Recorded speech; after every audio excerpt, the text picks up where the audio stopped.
Sustainability is just being in harmony with nature, giving back as much as you take from the land. It's making sure that no matter what you do, you replenish what you're doing. You know, a lot of people go, well, what's your carbon footprint, all this? But it's a lot bigger than just that. We don't need to think just how much carbon we're using. We need to think, okay, you wasted a piece of paper. How many trees do you waste within your life? You know, I think it's extremely nice where we live right on this property that we only use 1 acre out of about 40. Because it shows that, guess what? The other 40 is still producing and doing what it needs to do to survive.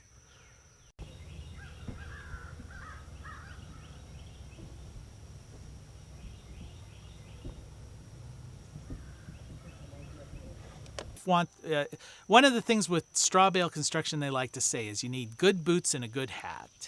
So the good boots is this tire foundation is going to keep the straw up off the ground to keep it dry. You need a good hat, which is the roof, to keep moisture from coming in and hitting that straw bale.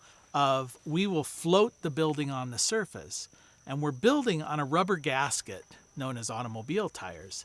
So we're using flexible material that will heave and shift as a unit and flex and move with the expansion and contraction.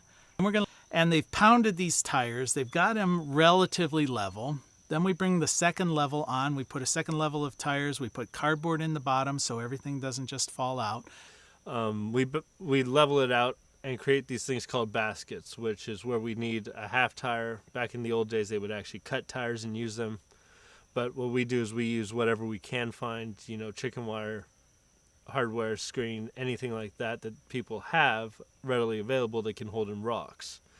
On top of that, we'll pour, you know, a light coat of concrete, not only to hold the rocks together so the rocks aren't shifting, but also to give us a nice level surface as we build off this.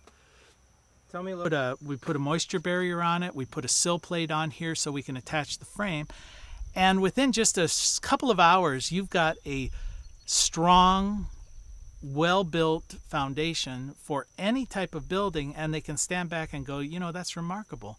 With no money, with just a little bit of human effort, we built something that in a typical build would take days, if not weeks, and cost about a third to half of the total construction cost. And all right, now once we've got the framing built, which is the support structure of the building, now we're going to fill those cavities between the support structures with straw. And it goes in line with use what you have. We're going to pin the straw bales together using saplings that we cut from the nearby woods.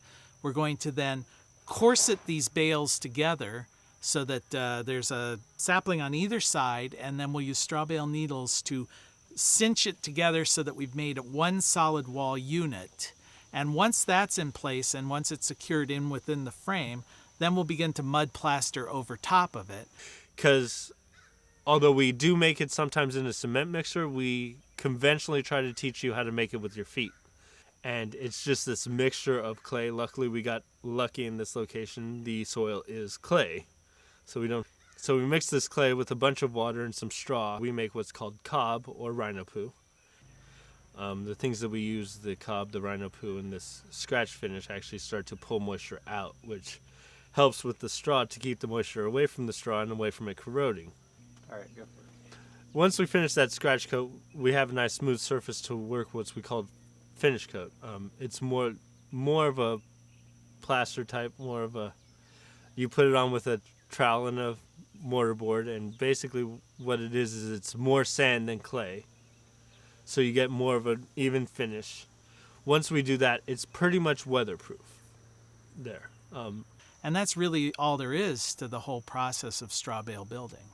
And now, So we always say that sustainable construction is basically about filling space with stuff. And it doesn't really matter what that stuff is. It could be empty bottles, it could be mud, it could be straw, it could be cordwood. There's cordwood construction. In fact, I like to say that America's motto should be filling space with stuff instead If of... you get a butterfly land on me, it's fine. It'll be harmonious. People will be like, look at this guy. He's so in harmony, butterflies land on him.